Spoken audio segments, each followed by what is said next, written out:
Maman! Maman! Maman!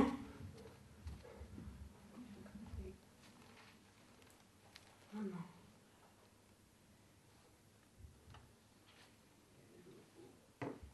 Maman, n'abandonne pas. N'abandonne pas ton fils. Maman, sauve ton malheureux fils. Laisse tomber une petite larme sur sa tête douloureuse. Regarde comment on le tourmente. Serre le pauvre petit orphelin contre ta poitrine. Il n'a plus sa place sur cette terre. On le pourchasse, maman. Maman, prends en pitié ton petit enfant malade. Ah non, je n'ai plus la force d'endurer cela. Il me donne des coups de bâton. Il ne m'écoute pas, ne me voit pas, ne m'entende pas. Mais que l'aurais-je fait? Pourquoi me tourmente-t-il? Que me veulent-ils? Malheureux que je suis, je n'ai rien que puis-je leur donner. Oh, je suis à bout, je ne peux plus supporter leur torture, ma tête brûle, tout tourne autour de moi.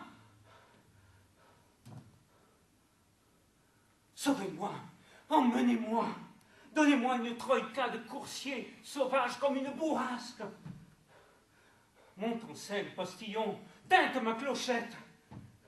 Coursiers, foncez, foncez vers les nues et emportez-moi loin de ce monde. Loin, très loin, très loin. Qu'on ne voit rien, plus rien.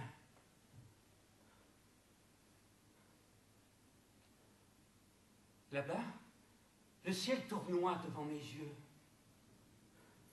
Une petite étoile scintille dans les profondeurs. Une forêt vogue avec la lune et ses arbres sombres. Un brouillard gris s'étire sous mes pieds. Une corde résonne dans le brouillard. Mon Dieu, qu'ont-ils fait de moi? Mais comment en suis-je venu là? Et pourtant, tout avait commencé très simplement, de façon anodine en somme. Tout a commencé il y a quelques années, ou plutôt quelques mois, je ne sais plus très bien, mais je crois bien que c'était en octobre. Oui, en octobre. J'ai d'ailleurs tout noté dans mon journal, avec tous les détails. Attendez, mon journal ne me quitte jamais. Il doit être par là. Une seconde. Ah!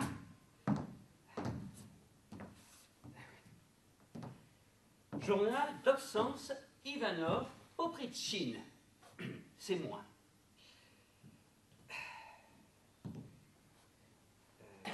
Ah oui, c'est bien ça, c'était en octobre.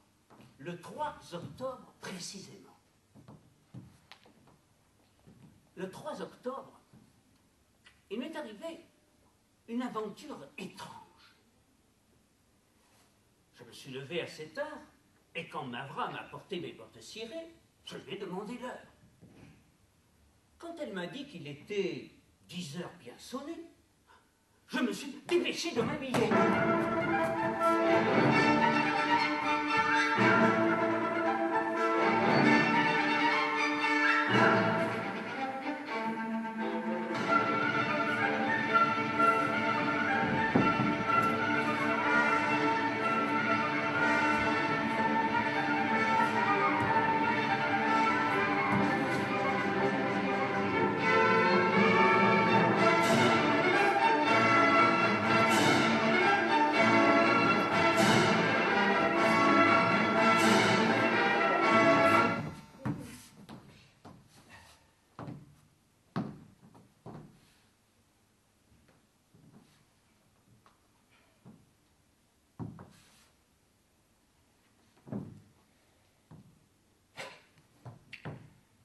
que je ne serais jamais allé au ministère si j'avais su d'avance quelle mine revêche me ferait notre chef de section.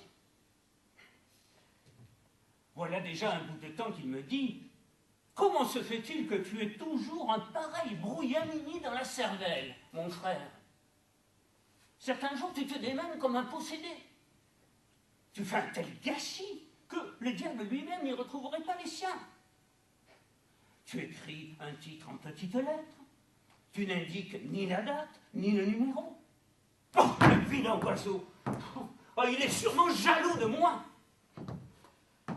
Il est jaloux de moi parce que je travaille dans le cabinet du directeur et que je taille les plumes de son excellence. Bref, je ne serais pas allé au ministère si je n'avais eu l'espoir de voir le caissier et de soutirer à ce juif, fût-ce la plus petite avance sur ma paie. Oh, quel être encore que celui-là!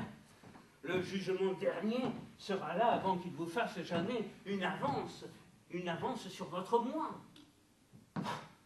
Seigneur, tu peux supplier, te mettre en quatre, même si tu es dans la misère, il ne te donnera rien, le vieux démon. Et quand on pense que chez lui, sa cuisinière lui donne des gifles, tout le monde sait ça.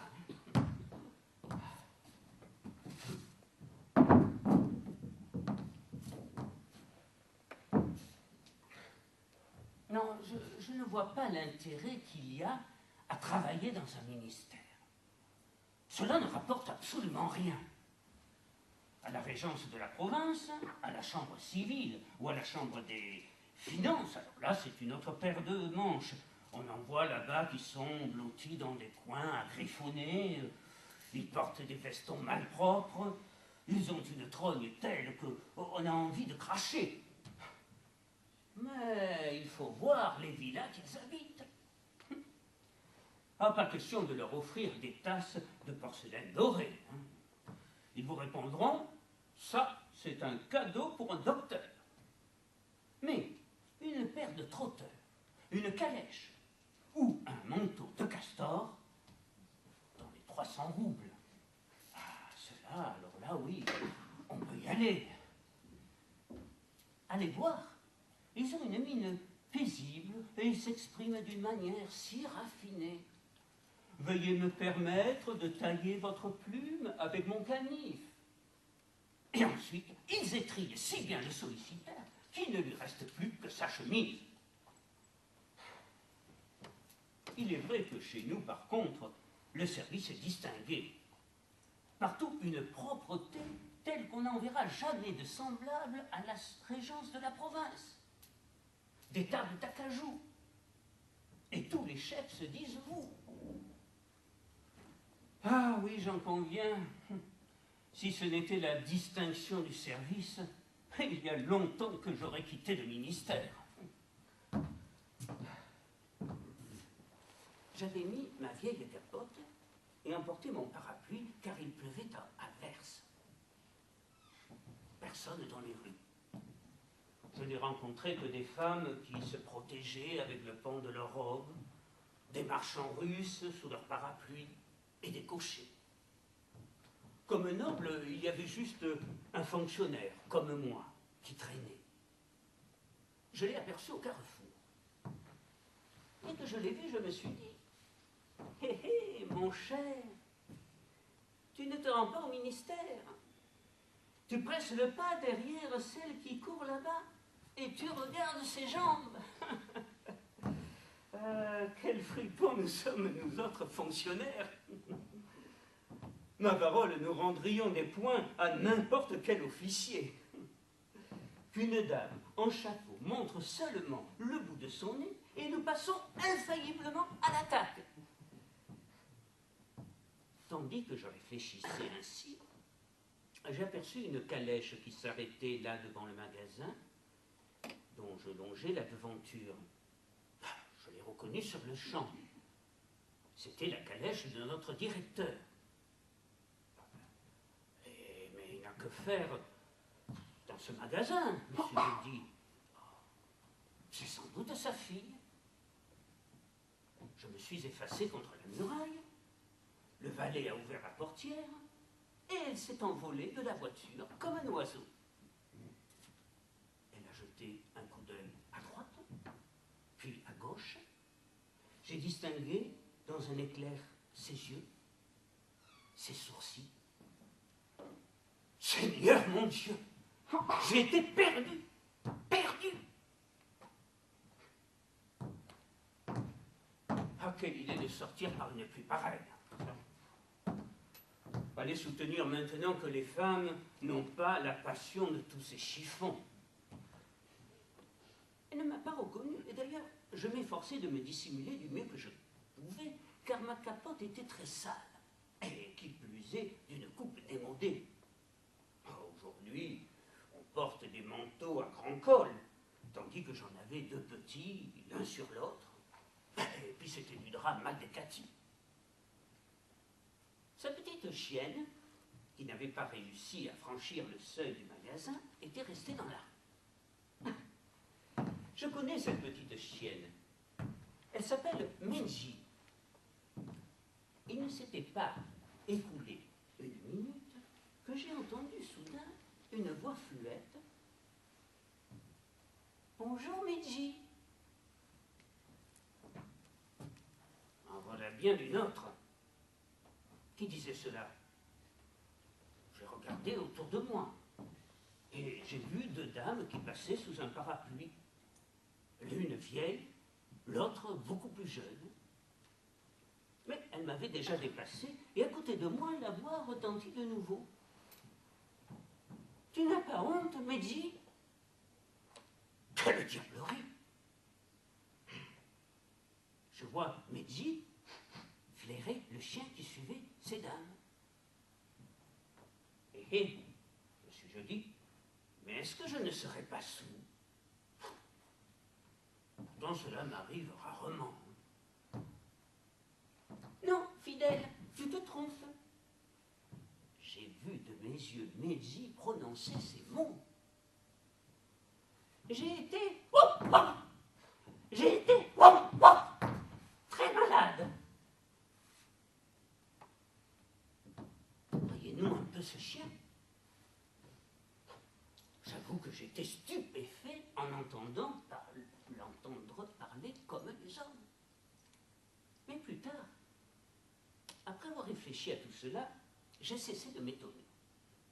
En effet, on a déjà observé ici là un grand nombre d'exemples analogues. Il paraît qu'en Angleterre, on a vu sortir de l'eau un poisson qui a dit deux mots dans une langue inconnue et si étrange que depuis 3 ans déjà, les savants se penchent sur le problème sans avoir jamais rien découvert. J'ai lu aussi dans les journaux que 2 vaches étaient entrées dans une boutique pour acheter une livre de thé. Mais je reconnais que j'ai été beaucoup plus surpris quand Menji a dit « Je t'ai écrit, fidèle. Sans doute sans tort ne t'a-t-il pas apporté ma lettre. Je veux bien que l'on supprime ma paix si de ma vie j'ai entendu qu'un chien pouvait écrire. Un homme seul peut écrire correctement. Ah, bien sûr, vous me direz, il y a aussi des commis de magasins, et même les serfs, qui sont capables de gribouiller de temps à autre, noir sur blanc. Mais leur écriture est le plus souvent machinale, ni virgule, ni point-virgule, ni point, ni style. Je fus donc étonné. J'avoue que depuis quelque temps, il m'arrive parfois d'entendre et de voir des choses que personne n'a jamais vues ni entendues. Alors, me suis-je dit, je vais suivre cette chienne et je saurai bien ce qu'elle pense. J'ai ouvert mon parapluie et emboîté le pas aux 2 dames. Elles ont pris la rue au Pois, tourné à la rue des Bourgeois, puis à la rue des Menuisiers, dans la direction du pont Kokoutchkine, et se sont arrêtées devant une grande maison. Ah, je connais cette maison. Et je pensais, c'est la maison Zverkov. C'est une véritable caserne.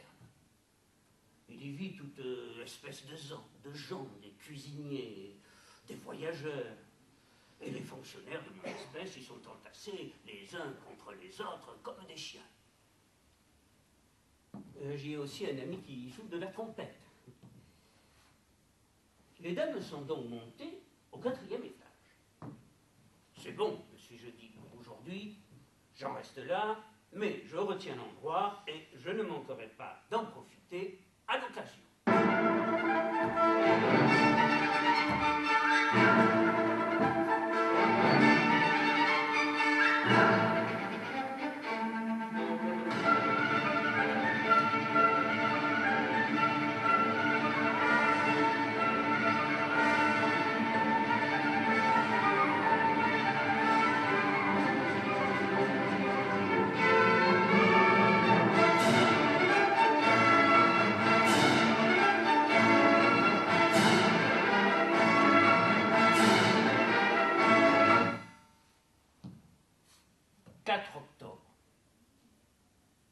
C'est aujourd'hui mercredi. Aussi me suis-je rendu dans le cabinet de notre chef.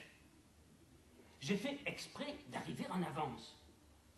Je me suis installé et je lui ai taillé ses plumes. Notre directeur est certainement un homme très intelligent. Tout son cabinet est garni de bibliothèques pleines de livres. Ah, j'ai lu les titres de certains d'entre eux. Tout cela, c'est de l'instruction. Mais une instruction qui n'est pas à la portée d'hommes de mon acabit. Toujours de l'allemand ou du français. Et quand on le regarde, quelle gravité brille dans ses yeux. Je ne l'ai jamais entendu prononcer une parole inutile. C'est tout juste si quand on lui remet un papier, il vous demande « Quel temps fait-il » ? « Humide, votre Excellence. » Ah, il n'est pas de la même pâte que nous. C'est un homme d'État. Je remarque toutefois qu'il a pour moi une affection particulière. Si sa fille, elle aussi, canaillerie, c'est bon, je me tais. J'ai lu L'Abeille du Nord. Oh, quels imbéciles que ces Français! Mais qu'est-ce qu'ils veulent donc? Ma parole, je les ferai tous arrêter et passer aux verges. J'ai lu aussi dans un journal un compte rendu d'un bal, décrit avec grâce par un propriétaire de Koursk. Oh, les propriétaires de Koursk écrivent bien. Après cela, j'ai vu qu'il était 12h30 passé et que notre chef ne sortait toujours pas de sa chambre. Mais, vers 1h30, il s'est produit un incident qu'aucune plume ne peut dépeindre.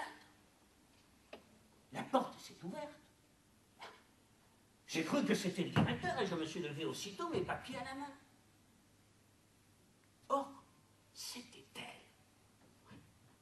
Elle-même. Saint du paradis. Comme elle était bien habillée. Elle portait une robe blanche comme du duvet de cygne. Une splendeur. Et le coup d'œil qu'elle m'a jeté, un soleil, par Dieu, un vrai soleil. Elle m'a adressé un petit sein et m'a dit « Papa n'est pas là ?» Aïe, aïe, aïe, quelle voix! Un canari! Votre Excellence, ai-je voulu dire, ne me punissez pas, mais si c'est là votre bon plaisir, châtiez-moi de votre auguste petite main. Oui, mais le diable m'emporte. Ma langue s'est embarrassée et je lui ai répondu seulement non. Elle a posé un regard sur moi, puis sur les livres, et a laissé tomber son mouchoir.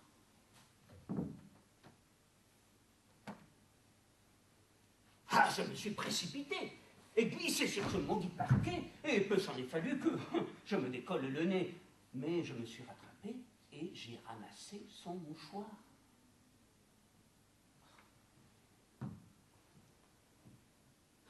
Saint-Ange, quel mouchoir! En batiste la plus fine, de l'encre, il n'y a pas d'autre mot. Sans mentir, il sentait le général. Elle m'a remercié d'un léger sourire qui a à peine entrecouvert ses douces lèvres, et elle a quitté la pièce. Je suis resté là encore 1 heure. Soudain, un valet est venu me dire « Rentrez chez vous, Maxence Ivanovitch, le maître est déjà parti. » Je ne peux pas souffrir la société des valets. Ils sont toujours à se vautrer dans les antichambres et ne daigneraient même pas vous faire un petit signe de tête. Et si ce n'était que cela, un jour, une de ces brutes s'est avisée de m'offrir du tabac sans bouger de sa place. Oh, sais-tu bien, esclave stupide, sais-tu bien que je suis un fonctionnaire de noble origine? Quoi qu'il en soit, j'ai pris mon chapeau, j'ai endossé moi-même ma capote, car ces messieurs ne vous l'attendent jamais, et je suis sorti.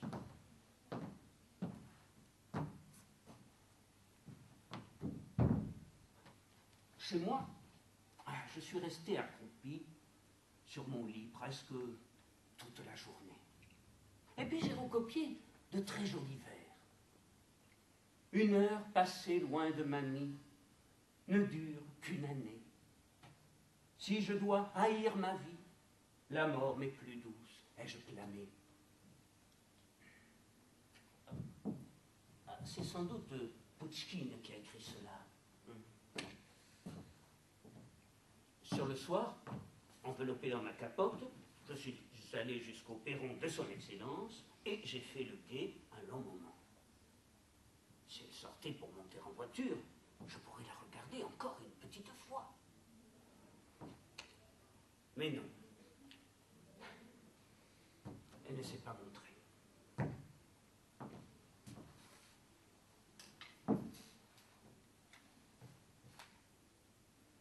6 novembre. Notre chef de section est déchaîné. Quand je suis arrivé au ministère, il m'a fait appeler à commencer ainsi.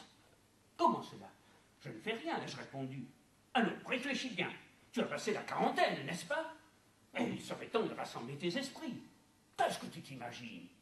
Crois-tu que je ne suis pas au courant de toutes tes gamineries? Voilà que tu tournes autour de la fille du directeur, maintenant. Me regarde-toi. Songe 1 minute à ce que tu es. 1-0, rien de plus. Et tu n'as pas un sous-vaillant. Regarde-toi un peu dans la glace. Oh, tu ne manques pas de prétention. Hein? Sapristi, sa figure à lui a l'air d'une fiole d'apothicaire. Il a sur le sommet du crâne une touffe de cheveux bouclés en toupet. Il a fait tenir en l'air l'enduit d'une espèce de pommade à la rose et se figure qu'il n'y a qu'à lui que tout est permis. Ah, je comprends d'ailleurs fort bien pourquoi il m'en veut. Il est jaloux.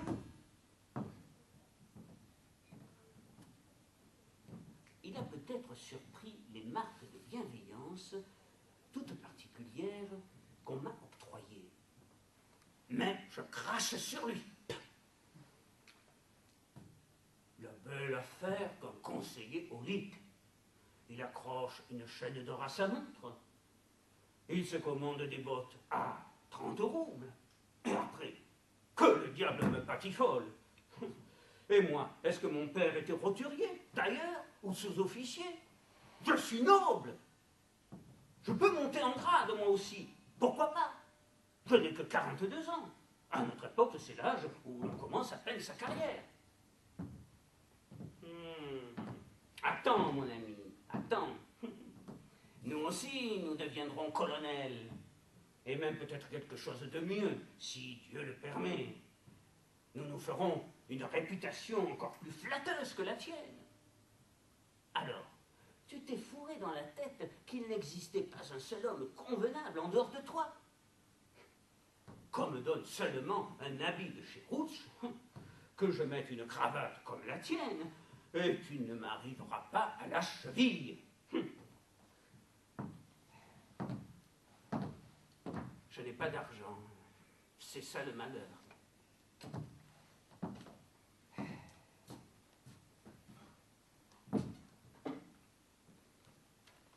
8 novembre. Je suis allé au théâtre. On jouait Philatka, le négro russe. J'ai beaucoup ri. Ah oui, il y avait aussi un vaudeville avec des vers amusants sur les avoués, et en particulier sur un enregistreur de collège. Ah, ces vers étaient vraiment très, très libres, et d'ailleurs j'ai été étonné que la censure les ait laissés passer. Quant aux marchands, on dit franchement qu'ils trompent les gens et que leurs fils s'adonnent à la débauche et se faufilent parmi les nobles. Ah, il y a aussi un couplet, alors un couplet fort comique sur les journalistes. On dit qu'ils aiment déblatérer sur tout. Et l'auteur demande la protection du public. Les écrivains sortent aujourd'hui des pièces bien divertissantes. Ah, j'aime aller au théâtre. Dès que j'ai un sou en poche, je ne peux me retenir d'y aller. Eh bien, parmi mes pareils, les fonctionnaires, il y a aussi de véritables cochons qui ne mettraient pas le pied au théâtre pour un empire, les rustres. Oh, c'est à peine s'ils se dérangeraient si on leur donnait un billet gratis. Et il y avait une actrice qui chantait à ravir. J'ai pensé à l'autre. Canaillerie. C'est bon, c'est bon. Je me tais.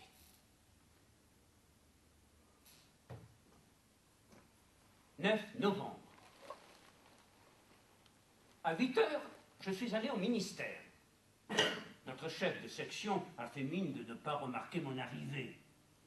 De mon côté, j'ai fait comme s'il n'y avait rien eu entre nous. J'ai revu et vérifié les paperasses. Je suis sorti à 4 heures. Je suis passé devant l'appartement du directeur, mais il n'y avait personne en vue. Après le dîner, je suis resté étendu sur mon lit presque tout l'après-midi. 11 novembre. Aujourd'hui, je me suis installé dans le cabinet du directeur et j'ai taillé pour lui 23 plumes. Et pour elle, pour son excellence, 4 plumes. Ah, il aime beaucoup avoir un grand nombre de plumes à sa disposition. Oh, c'est un cerveau, pour sûr. Il n'ouvre pas la bouche, mais je suppose qu'il soupèse tout dans sa tête. Je voudrais savoir à quoi il pense le plus souvent, ce qui se trame dans cette cervelle. J'aimerais observer de plus près la vie de ces messieurs. Toutes ces équivoques, ces manèges de courtisans, comment ils se conduisent, ce qu'ils font dans leur monde. Voilà ce que je désirerais apprendre. J'ai essayé d'engager plusieurs fois la conversation avec son excellence, mais sacrebleu, ma langue a refusé tout service. J'ai juste dit qu'il faisait froid ou chaud dehors, et je n'ai positivement rien pu sortir d'autre.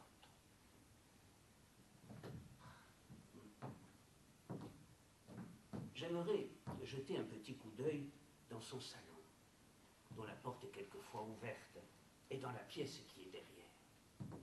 Ah, quel riche mobilier! Quel beau miroir! Quelle fine porcelaine! J'aimerais entrer une seconde là-bas, dans le coin où demeure son excellence. Voilà où je désirerais pénétrer, dans son boudoir. Comment sont disposés tous ces vases et tous ces flacons, ces fleurs qu'on a peur de flétrir avec son haleine, ces vêtements en désordre, plus semblables à de l'air qu'à des vêtements. Je voudrais jeter un coup d'œil dans sa chambre à coucher. Là, j'imagine des prodiges. Un paradis, tel qu'il ne s'en trouve même pas de pareil dans les cieux. Regardez l'escabeau où elle pose son petit pied au saut du lit. La voir gainer ce petit pied d'un bas léger comme neige. Aïe, aïe, aïe. C'est bon, c'est bon. Je me tais.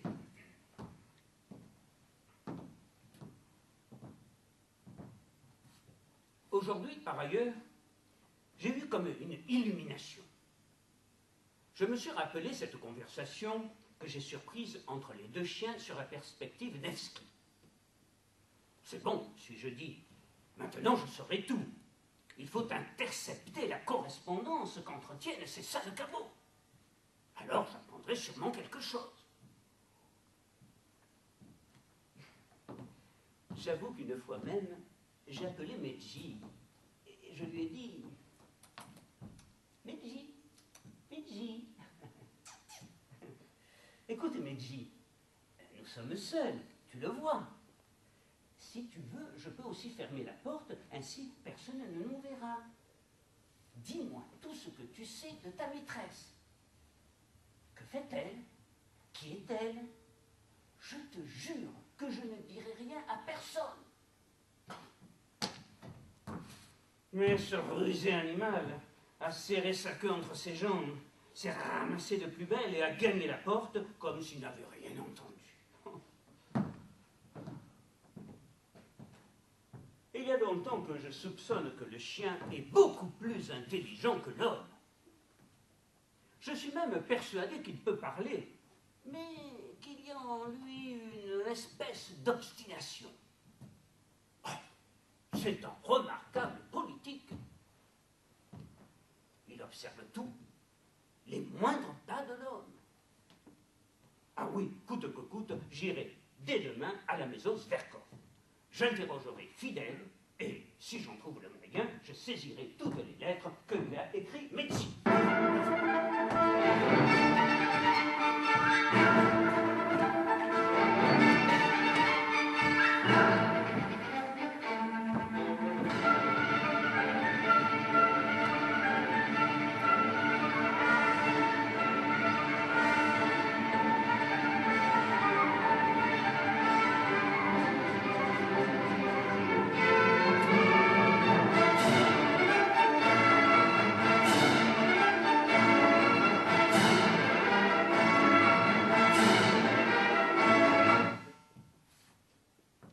12 novembre.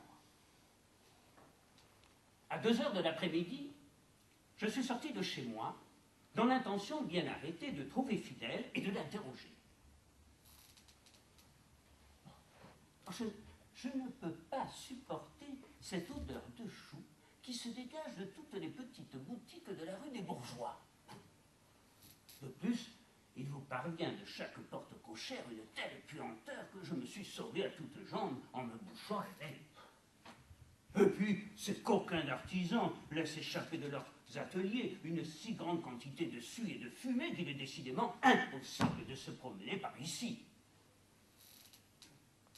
Arrivé au 5e étage, j'ai sonné. Une jeune fille m'a ouvert la porte. Pas mal faite, avec de petites taches de rousseur. Ah, je l'ai reconnue. C'était celle-là même qui marchait à côté de la vieille. Elle a rougi légèrement, et j'ai tout de suite vu de quoi il retournait. Toi, ma belle, tu as envie d'un fiancé.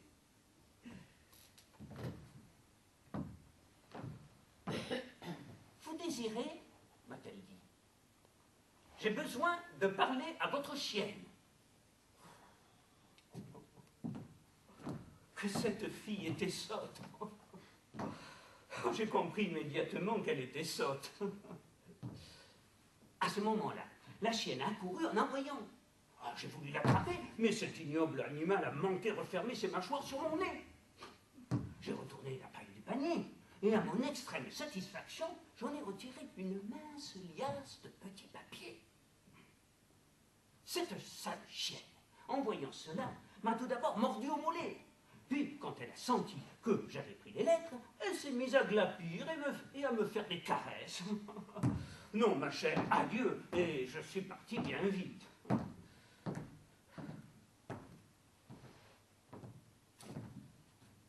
Je crois que la jeune fille m'a pris pour un fou, car elle a semblé extrêmement effrayée. Rentré chez moi, j'ai voulu sur l'heure me mettre au travail et déchiffrer ces lettres, car je ne vois pas très bien à la lumière de la bougie. Mais Mavra est arrivée et s'est avisée de laver le plancher. Oh, ces idiotes de Finnoises ont toujours des idées de propreté au mauvais moment. Alors je suis parti faire un tour et méditer sur l'événement. Ce coup-ci, enfin, je vais savoir toutes ces actions et ces pensées, tous ces mobiles. Je vais enfin démêler tout cela. Ce sont les lettres qui vont m'en donner la clé. Les chiens sont des gens très intelligents, au fait de toutes les relations politiques. Et sans doute vais-je trouver tout là-dedans. Le portrait et les moindres actions de cet homme. Et il sera aussi fait, bien entendu, une petite allusion à celle qui... enfin, c'est bon, je me tais. Je suis rentré chez moi en fin d'après-midi. Je suis resté couché sur mon lit une bonne partie de la soirée.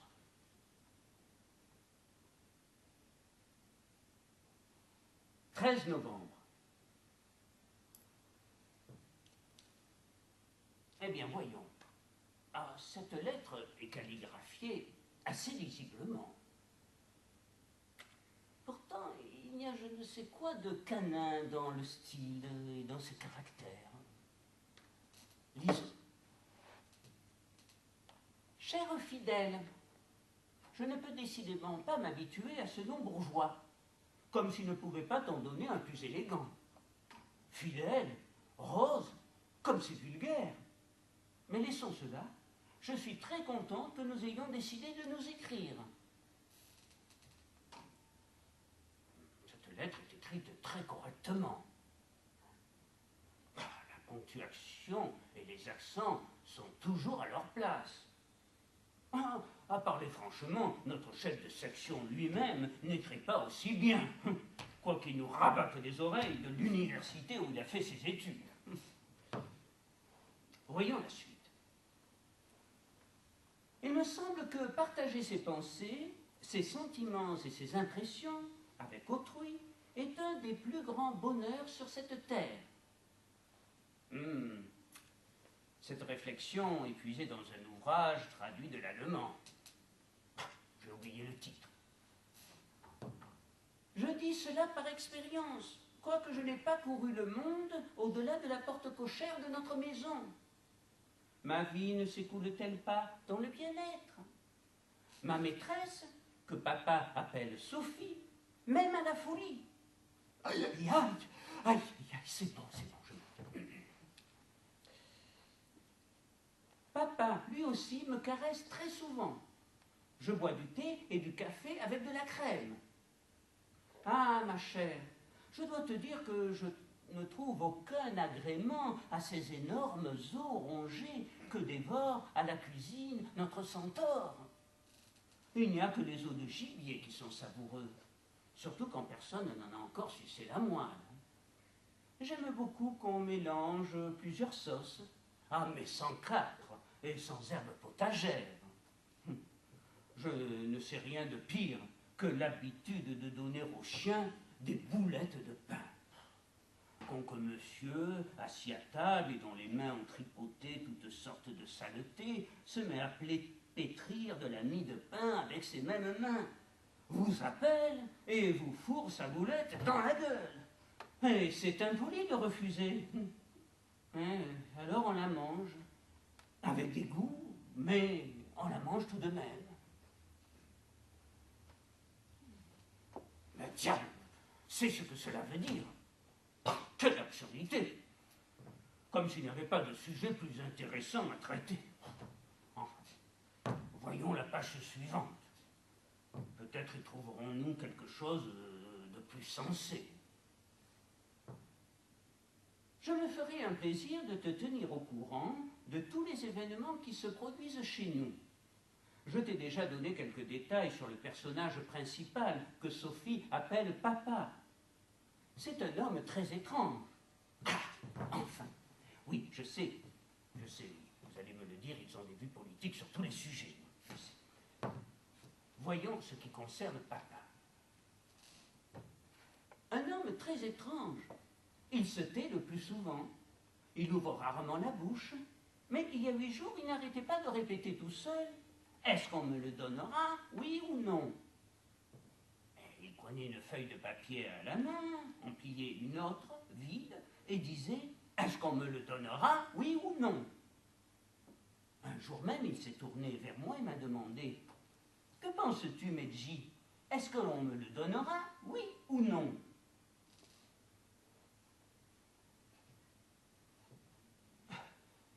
Je n'y ai compris goutte.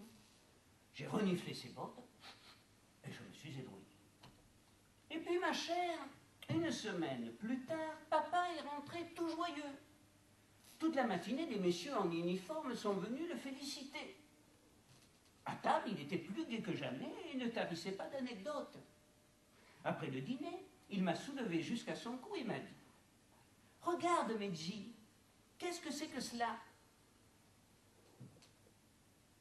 J'ai vu un ruban.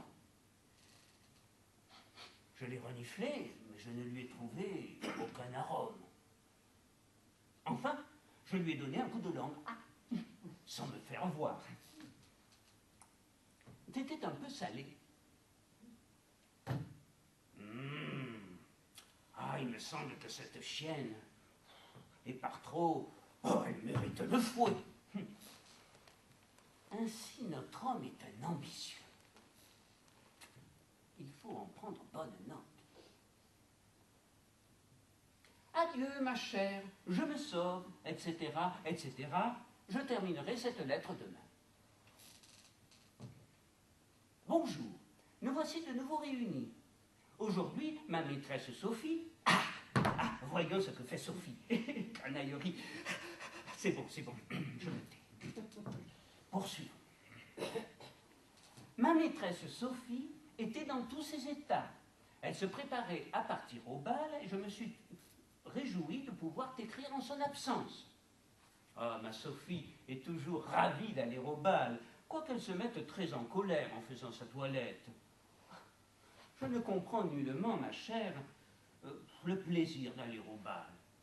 Sophie revient vers 6 heures du matin, et presque chaque fois, je devine, à son pauvre visage pâle, qu'on ne lui a rien donné à manger là-bas. La malheureuse enfant. Je ne pourrais jamais vivre ainsi, je l'avoue, si on ne me donnait pas de ces jolies notes en sauce, ou une aile de poulet. Ah, je ne sais pas ce que je deviendrais. La bouillie à la sauce est bonne aussi. Mais les carottes, les navets ou les artichauts, ce n'est jamais bon. Style extrêmement inégal. On voit tout de suite que ce n'est pas un homme qui a écrit cela. Cela commence comme il faut, et puis finit à la manière chien. Regardons un peu un de ces billets. C'est un peu longué.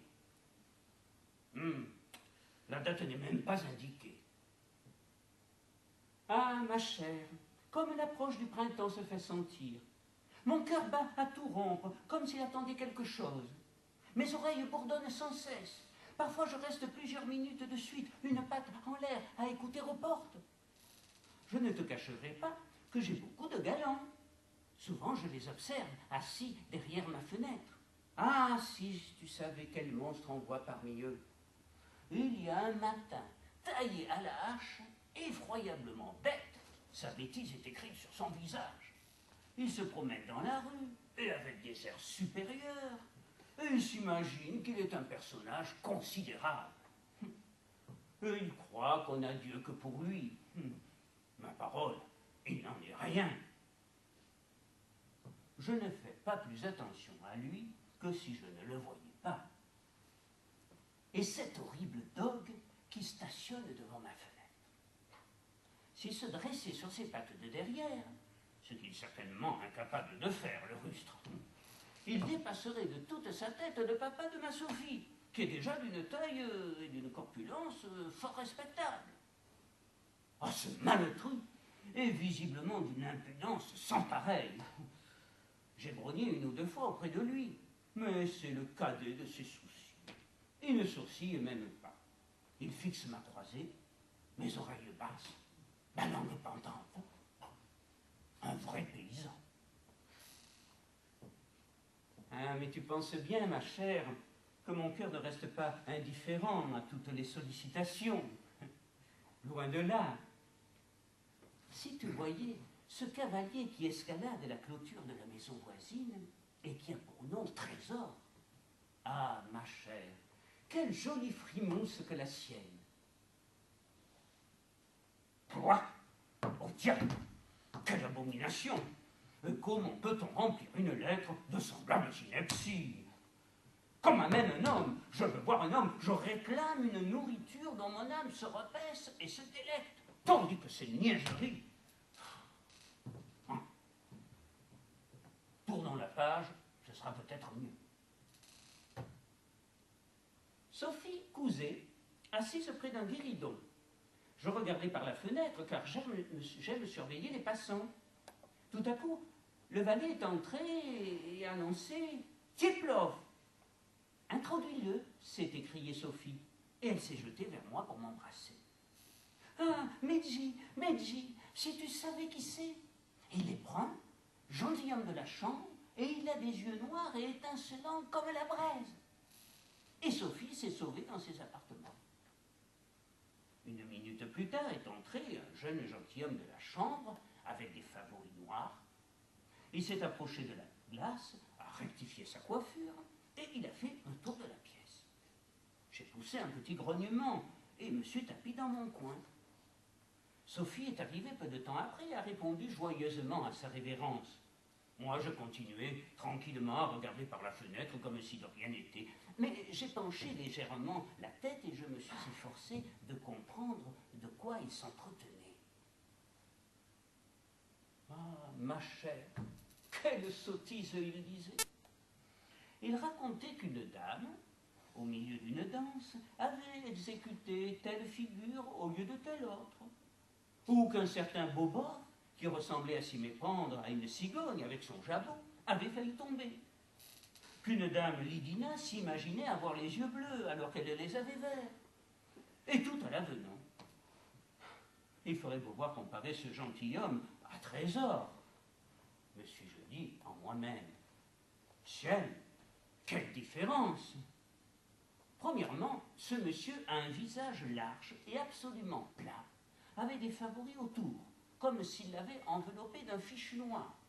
Tandis que Trésor a des traits fins et une tache blanche juste sur le front. Ah, quant à la taille de Trésor, il n'est même pas besoin de la comparer à celle du gentilhomme de la chambre. Et les yeux, les manières, l'allure sont tout à fait autres. Oh, quelle différence! Je ne sais pas, ma chère, ce qu'elle trouve à son Tcheplov.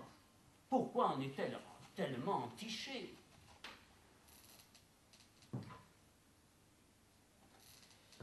Ah, il me semble qu'il y a là quelque chose qui cloche. Il est impossible que Tcheplov ait pu la charmer à ce point. Ah, voyons d'un peu plus près. Si ce jeune homme trouve grâce à ses yeux, je ne vois pas pourquoi il n'en irait pas bientôt de même de ce fonctionnaire qui travaille dans le cabinet de papa. Ah, ma chère, si tu voyais cet avorton, puis cela peut-il être? Il a un nom de famille très bizarre. Il reste assis toute la journée à tailler des plumes. Ses cheveux ressemblent à du foin. Papa l'emploie toujours pour faire les commissions. On dirait que c'est de moi que ce vilain chien fait allusion. Mais où prend-il que mes cheveux ressemblent à du foin? Sophie ne peut se retenir de rire quand elle le regarde. Oh, tu mens, maudit cabot!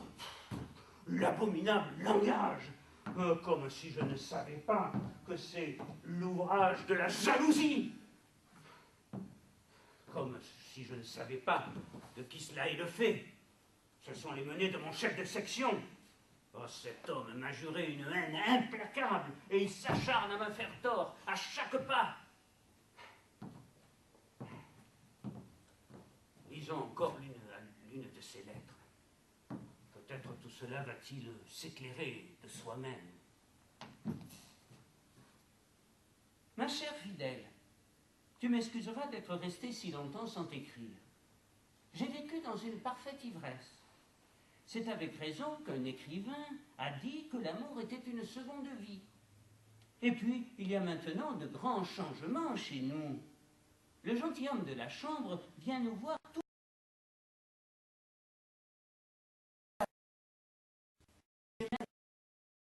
Notre Grégoire, qui part presque toujours tout seul en balayant les parquets, que le mariage aurait lieu bientôt. Car papa veut absolument que voir Sophie mariée soit un général, soit un gentilhomme de la chambre, soit un colonel. Ah, malédiction! Moi, je ne peux pas en lire davantage. Oh, c'est toujours un gentilhomme de la chambre ou un général.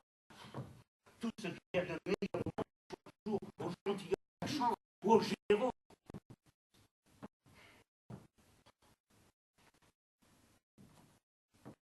On se une modeste aisance. On croit l'atteindre. Et un gentilhomme de la chambre ou un général marche. Nom d'un chien. Si ce n'était pas pour obtenir sa main ou autre chose de ce genre, que je voulais devenir général. Non! Si je voulais devenir général, c'était pour vous les voir s'empresser autour de moi, se livrer à tous ces manèges et équivoques de courtisans, et leur dire ensuite « Ah, vous deux, je vous crache dessus! » Sapristi! Comme c'est vexant! J'ai déchiré en petits morceaux les lettres de cette chienne stupide.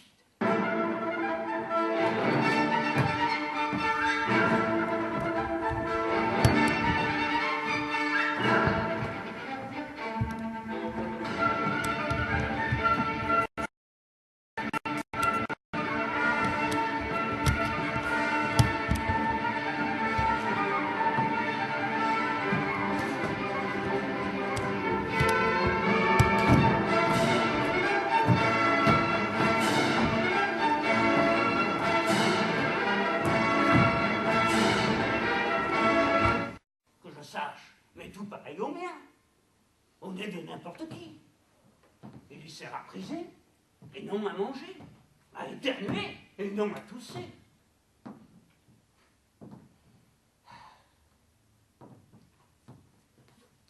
J'ai déjà plusieurs fois essayé d'étudier et de démêler l'origine de toutes ces différences.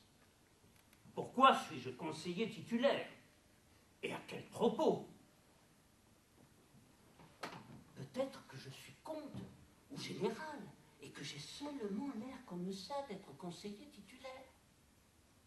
Peut-être que je suis comte ou général et que j'ai seulement l'air comme ça d'être conseiller titulaire. Peut-être que je suis comte ou général, peut-être que j'ignore moi-même qui je suis. Ah, mais il y a de nombreux exemples dans l'histoire. Un homme ordinaire, sans parler d'un noble, un simple bourgeois ou un paysan, découvre subitement qu'il est un grand seigneur, ou un baron, ou quelque chose d'approchant. Si un illustre personnage peut sortir d'un moujik, que sera-ce s'il s'agit d'un noble? Si, par exemple, je descendais dans la rue en uniforme de général, une épaulette sur l'épaule droite, une autre sur l'épaule gauche, et un ruban bleu ciel en écharpe. Sur quel ton chanterait alors madame? Et que dirait papa, notre directeur? Oh, c'est un grand ambitieux, un franc-maçon sans aucun doute, bien qu'il fasse semblant d'être ceci ou cela, j'ai tout de suite deviné qu'il était franc-maçon. Quand il tend la main à quelqu'un, il n'avance que 2 doigts. Est-ce que je ne peux pas, à l'instant même, être promu général-gouverneur ou intendant, ou quelque chose de ce genre? Je voudrais savoir pourquoi et comment je suis conseiller titulaire. Pourquoi précisément conseiller titulaire?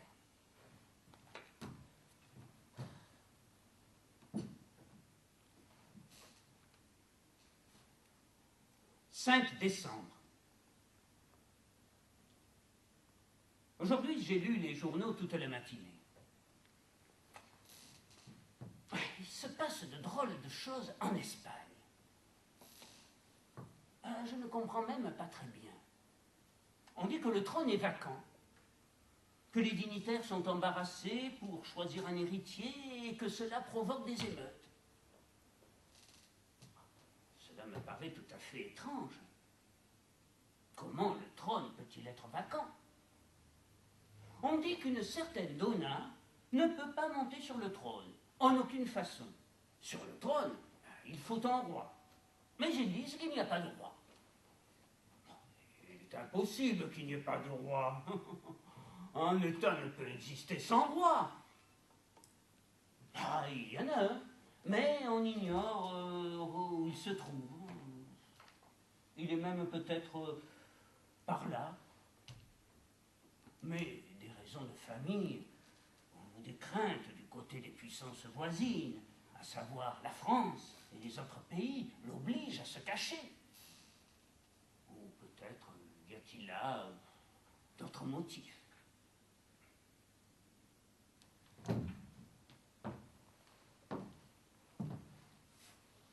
8 décembre. J'étais tout à fait décidé à me rendre au ministère. Mais différentes raisons et réflexions m'en ont empêché. Les affaires d'Espagne ne peuvent toujours pas me sortir de l'esprit. Comment se peut-il qu'une donna devienne reine? On ne le permettra pas. Et d'abord, l'Angleterre s'y opposera. Et puis, il y a aussi la situation politique de l'Europe. L'empereur d'Autriche, notre empereur. J'avoue que des événements, tous ces événements m'ont tellement abattu, ébranlé, que je n'ai absolument rien pu faire de toute la journée.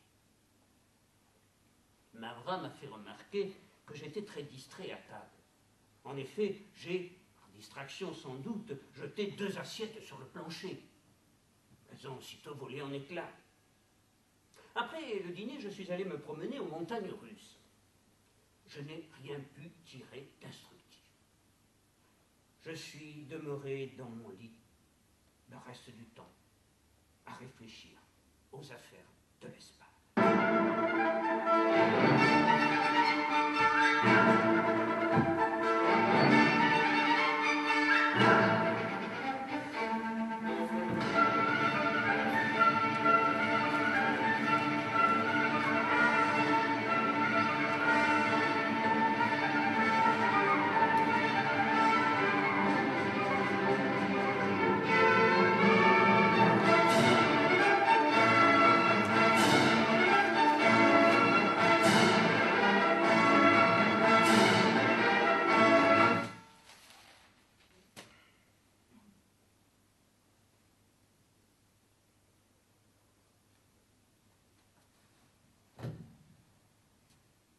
En 2000, 43e jour d'avril, aujourd'hui est un jour de grande solennité. L'Espagne a un roi. On l'a trouvé. Ce roi, C'est moi!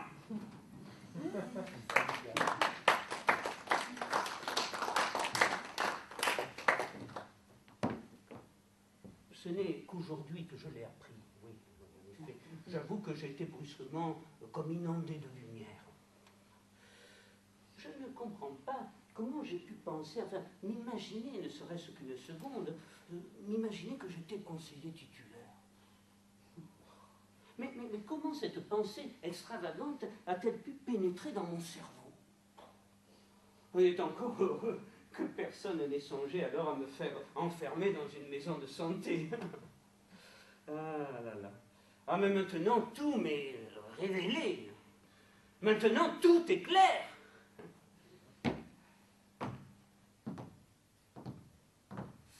Avant, je ne comprenais pas. Avant, tout était devant moi, dans une espèce de brouillard. Tout ceci vient, enfin je crois, de ce que les gens figurent que le cerveau de l'homme est logé dans son crâne. Eh bien, pas du tout. Pas du tout. Il est apporté par un vent qui souffle de la mer Caspienne. Eh oui. J'ai tout de suite révélé à Mavra qui j'étais. Quand elle a appris qu'elle avait devant elle le roi d'Espagne, elle s'est frappée les mains l'une contre l'autre et a failli mourir de frayeur. Oh, cette sotte n'avait encore jamais vu de roi d'Espagne. Ah, je me suis malgré tout efforcé de la tranquilliser et de l'assurer en termes gracieux de ma bienveillance. Je lui ai dit que je ne lui gardais pas la moindre rancune d'avoir quelquefois mal ciré mes bottes.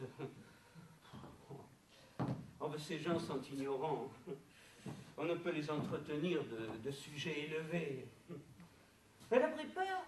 Elle a pris peur parce qu'elle était convaincue que tous les rois d'Espagne ressemblent à Philippe II. Ah, mais je lui ai expliqué qu'il n'y avait rien de commun entre Philippe et moi. Ah, je ne suis pas allé au ministère. Ah, le diable les emporte. Non, mes amis, maintenant, vous ne m'y prendrez plus. Je ne vais pas continuer à recopier vos sales paperasses.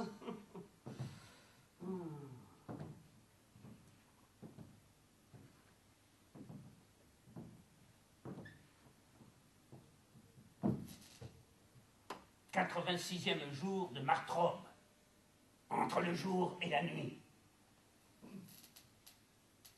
Aujourd'hui, l'huissier est venu me dire de me rendre au ministère, car il y avait plus de 3 semaines que je n'assurais plus mon service.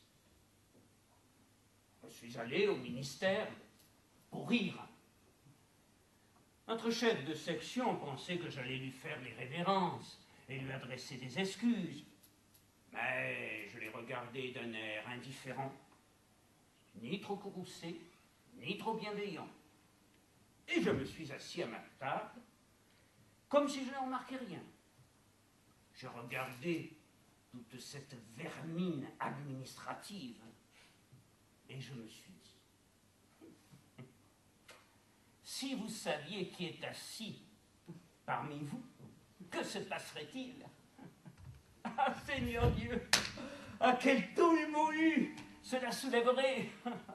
Le chef de section lui-même me ferait un salut jusqu'à la ceinture, comme il le fait maintenant pour le directeur.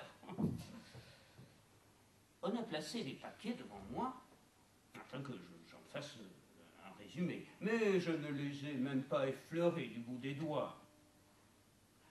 Quelques minutes plus tard, tout le monde s'est mis à s'agiter. On avait dit que le directeur allait venir. Beaucoup de fonctionnaires ont couru, à qui il se présenterait le plus vite devant lui. Mais je n'ai pas bougé. Quand il a traversé notre bureau, tous ont boutonné leurs habits. Moi, j'ai fait comme si de rien n'était. Qu'est-ce que c'est qu'un directeur? Je vous le demande. Hein? Que je me lève devant lui? Jamais. Quel directeur est cela? C'est un bouchon ordinaire. Un simple bouchon, rien de plus. Comme ceux qui servent à boucher des bouteilles. Ce qui m'a amusé le plus de tout, c'est quand ils ont glisser des papiers pour que je les signe. Ah, il s'imaginait que j'allais écrire tout en bas de la feuille, chef de bureau un tel. Allons donc. J'ai gribouillé, bien en vue, là où signe le directeur du département, Ferdinand 8. Ah, il fallait voir le silence respectueux qui a régné alors. Mais j'ai fait seulement un petit geste de la main en disant « Je ne veux aucun témoignage de soumission. » Et je suis sorti.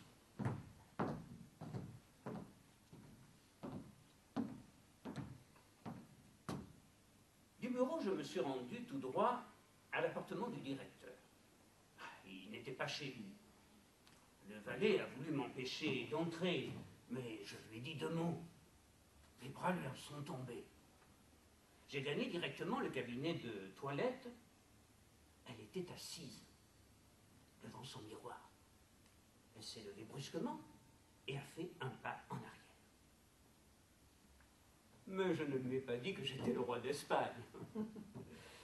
Je lui ai dit simplement qu'elle ne pouvait même pas s'imaginer le bonheur qui l'attendait et que nous serions réunis malgré les machinations de nos ennemis. Je n'ai rien voulu ajouter de plus et j'ai quitté la place.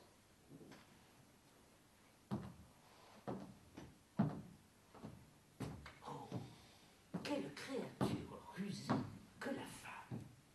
Ouais. C'est seulement maintenant que j'ai compris ce qu'est la femme.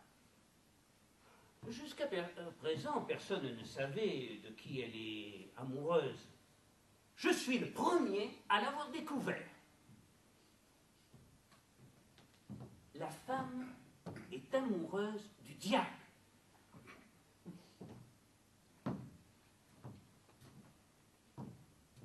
Oui, oui, sans plaisanter. Hein. Les physiciens écrivent des absurdités, qu'elle est ceci, qu'elle est cela. Elle n'aime que le diable. Voyez là-bas, celle qui braque ses jumelles de la loge du second rang. Vous croyez qu'elle regarde ce personnage bedonnant décoré d'une plaque? Ah, vous n'y êtes pas. Elle regarde le diable qui se tient debout derrière lui. Tenez, le voilà qui se dissimule sous son habit. Il lui fait un signe du doigt. Et elle l'épousera. Elle l'épousera. Et tous ceux que vous voyez là-bas, tous ces pères de famille gradés, tous ces hommes qui font des pirouettes dans toutes les directions et qui prennent la cour d'assaut en disant qu'ils sont patriotes, et patati et patata. Des fermes, voilà ce qu'ils veulent, ces patriotes. Leur père, leur mère, Dieu lui-même, ils le vendraient pour de l'argent. Les ambitieux, les Judas. Et cette ambition illimitée provient de ce qu'ils ont sous la luette, une vésicule qui contient un vermisseau de la grosseur d'une tête d'épingle. C'est un barbier de la rue au Poix qui fait cela. Ah, j'ai oublié son nom. Mais on sait de source certaine qu'il veut, avec l'aide d'une sage-femme, répandre le mahométisme dans le monde entier. Et on dit que c'est pour cela que la plus grande partie du peuple français confesse la foi de Mahomet.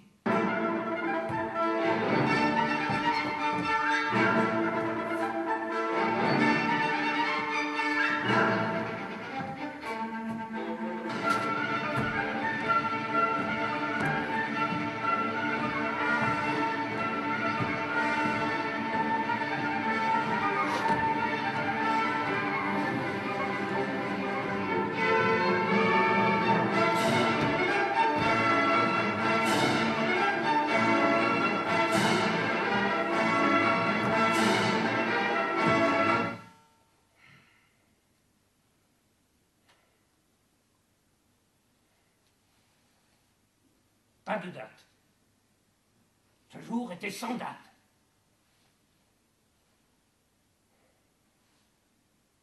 suis promené sur la perspective Nevski. Sa Majesté l'Empereur est passé en voiture. Toute la ville a ôté ses bonnets, et j'ai fait de même. Je n'ai nullement laissé voir que j'étais roi d'Espagne. J'ai jugé inconvénient de me faire connaître aussitôt par tout le monde, car il faut avant tout que je me présente à la cour. Ce qui m'a arrêté, c'est que je n'ai pas encore le costume national espagnol. Ah, si je pouvais au moins me procurer une cape. Je voulais en commander une à un tailleur, mais ce sont de véritables ânes. Depuis, ils négligent totalement leur travail. Ils se sont lancés dans la spéculation, et le plus souvent, ils pavent les chaussées. J'ai eu l'idée de me faire une cape dans mon uniforme neuf, que je n'ai porté que 2 fois en tout et pour tout. Mais pour que ces vauriens ne le massacrent pas, j'ai décidé de le faire moi-même. En fermant la porte à clé pour être sûr de n'être vu de personne. J'ai tailladé de bout en bout, avec mes ciseaux, je l'ai tailladé, car la coupe doit être tout autre.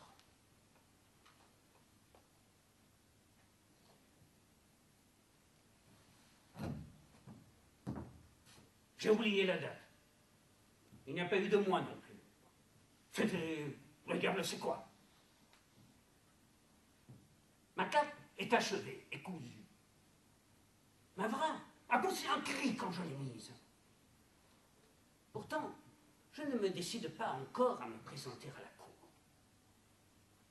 La députation d'Espagne n'est toujours pas là. Sans député, ce n'est pas convenable. Cela enlèverait tout poids à ma dignité. Je les attends d'un instant à l'autre.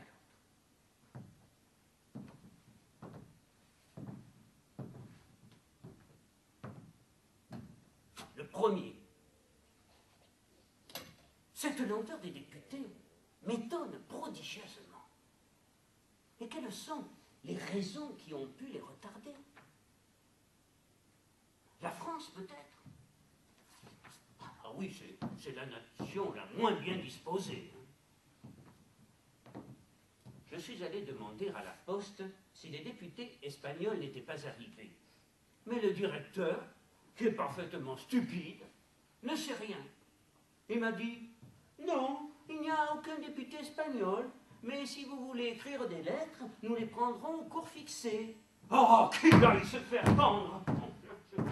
Oh, qu'est-ce que c'est qu'une lettre? Qu'est-ce que c'est qu'une lettre? Une absurdité! Ce sont des apothicaires qui écrivent des lettres.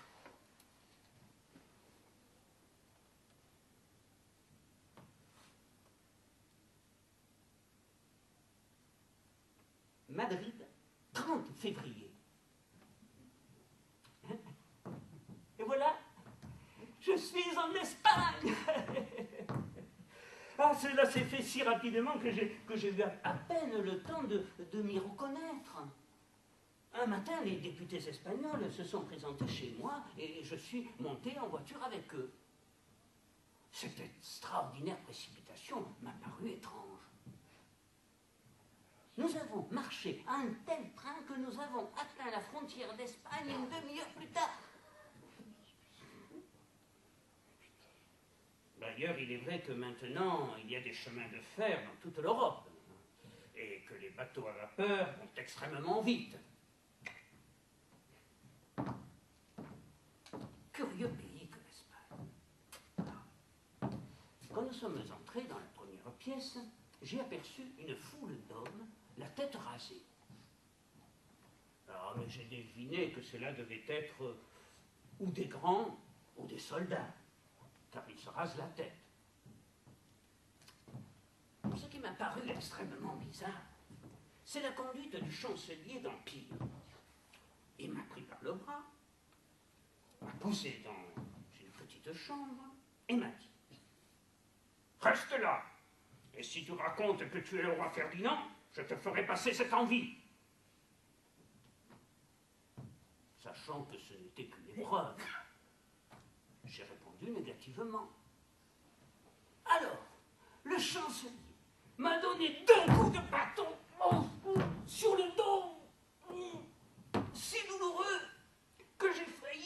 pousser un cri. Mais, je me suis dominé, me rappelant que c'était un rite de la chevalerie. Oui, lors de l'entrée d'un haut dignitaire. En Espagne, ils observent encore les coutumes de la chevalerie. Resté seul, j'ai voulu m'occuper des affaires de l'Espagne. J'ai découvert que la Chine et l'Espagne ne sont qu'une seule et même terre, et que c'est seulement par ignorance qu'on les considère comme des pays différents. Je conseille à tout le monde d'écrire Espagne sur un papier. Cela donnera Chine. Mais j'ai été profondément affligé par un événement qui doit se produire demain. Demain, à 7 heures, s'accomplira un étrange phénomène. La Terre s'assiera sur la Lune. Le célèbre chimiste anglais Wellington lui-même en parle. J'avoue que j'ai ressenti une vive inquiétude lorsque je me suis imaginé la délicatesse et la fragilité extraordinaire de la Lune. On sait que la Lune se fait habituellement à Hambourg, et d'une façon abominable. Je m'étonne que l'Angleterre n'y fasse même pas attention. C'est un tonnelier boiteux qui la fabrique, et il est clair que cet imbécile n'a aucune notion de la Lune.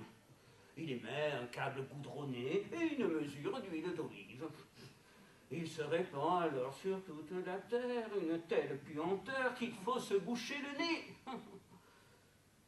De là vient que la Lune elle-même est une sphère si délicate et que les hommes ne peuvent y vivre.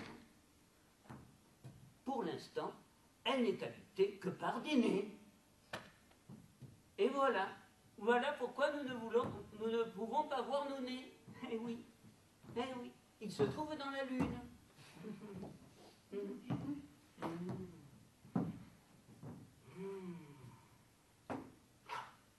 Quand j'ai pensé que la Terre, matière pensante, pouvait réduire nos nez en poudre en s'asseyant dessus, j'ai été saisi d'une angoisse telle que j'ai enfilé mes bas et mes chaussures et que je me suis rendu en hâte dans la salle du Conseil d'État pour donner ordre à la police d'empêcher la Terre de s'asseoir sur la Lune.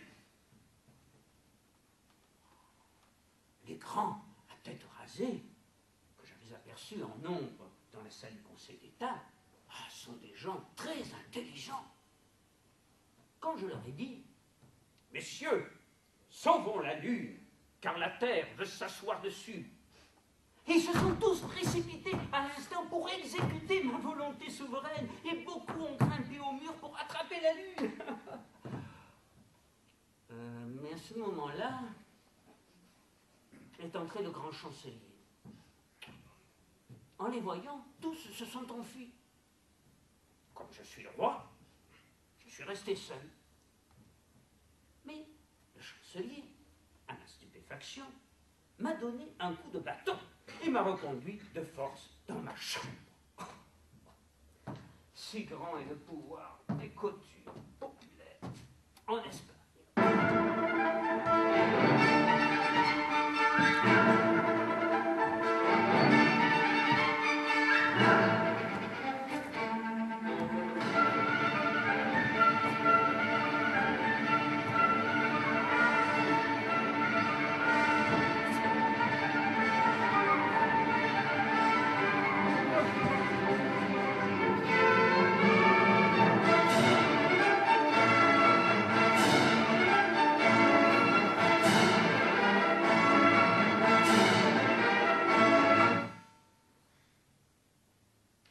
Janvier de la même année qui a succédé à février. Je ne peux arriver à comprendre quel pays est l'Espagne. Les usages populaires et les règles de l'étiquette de la cour y sont tout à fait extraordinaires. Je ne comprends pas. Décidément, je n'y comprends rien. Aujourd'hui, on m'a tendu. bien que j'ai crié de toutes mes forces que je ne voulais pas être un moine. Mais je ne peux plus me rappeler ce qu'il est advenu de moi lorsqu'ils ont commencé à me verser de l'eau froide sur le crâne. Oh, oh. Oh, je n'avais jamais enduré un pareil enfer. Pour un peu, je devenais enragé. Et c'est à peine s'ils ont pu me retenir. Oh, je ne comprends pas du tout la signification de cette étrange coutume. C'est un usage stupide, absurde. La légèreté des rois qui ne l'ont pas encore aboli me semble inconcevable. Je suppose, selon toute vraisemblance, que je suis tombé entre les mains de l'Inquisition et que celui que j'ai pris pour le chancelier est sans doute le grand inquisiteur en personne. Mais je ne peux toujours pas comprendre comment il est possible qu'un roi soit soumis à l'Inquisition. Il est vrai que c'est possible de la part de la France, et surtout de Polignac. Oh, ce coquin de Polignac! Il a juré de me faire du mal, jusqu'à ma mort. Il me harcèle et me persécute. Mais je sais, mon ami, je sais que c'est l'Anglais qui te mène. Ah, l'Anglais est un grand politique. Il essaie de se faufiler partout. Tout le monde sait que quand l'Angleterre est prise, la France éternue.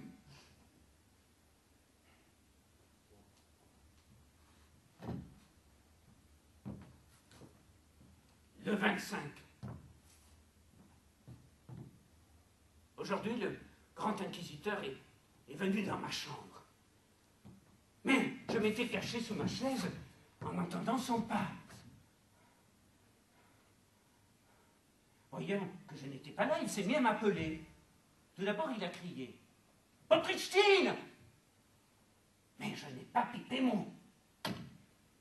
Ensuite, « Oxens Ivanov !» Conseiller titulaire, gentilhomme. J'ai gardé le silence. Ferdinand VIII. J'ai voulu sortir la tête et je me suis dit, non mon frère, tu ne me donneras pas de change, nous te connaissons, tu vas encore me verser de l'eau sur la tête. Enfin, il m'a vu. Il m'a fait sortir de dessous la chaise à coups de bâton. Ce maudit bâton qui vous fait un mal horrible. Mais la révélation que je viens d'avoir m'a dédommagé de tout cela. Oui, j'ai découvert que tous les coqs ont une Espagne. Elle se trouve sous leurs plumes. Le grand inquisiteur est sorti de chez moi furibond, en me menaçant de je ne sais quel châtiment. Mais j'ai méprisé totalement sa malice impuissante, car je sais bien qu'il agit comme une machine, qu'il est un instrument de l'Anglais.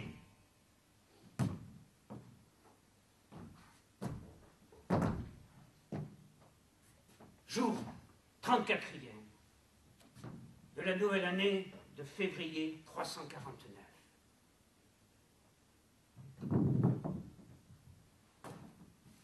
Un brouillard gris s'étire sous mes pieds. Une corde résonne dans le brouillard. D'un côté, la mer.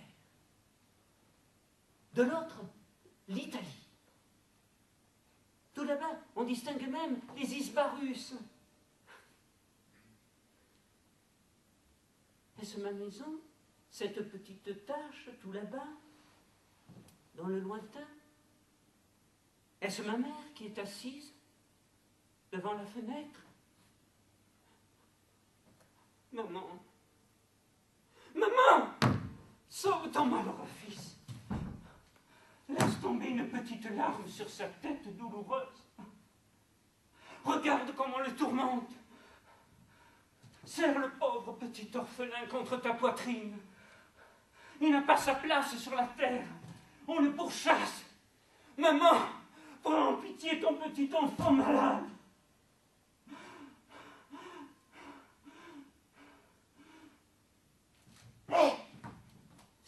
que le dé d'Alger a une verrue juste au-dessous du nez.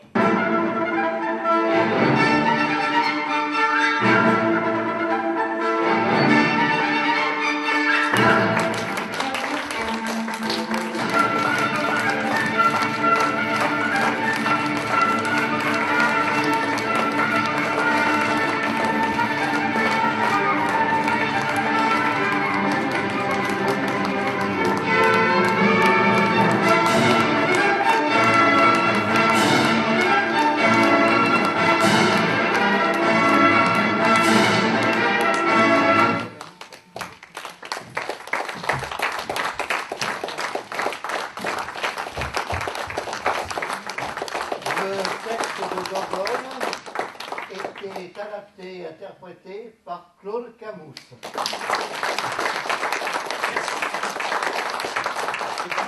À la régie, Florent Villeray. Et la conception et la mise en scène sont de Pierre-Marie Jean-Pierre. Merci, nous vous souhaitons une bonne soirée. Merci à tous.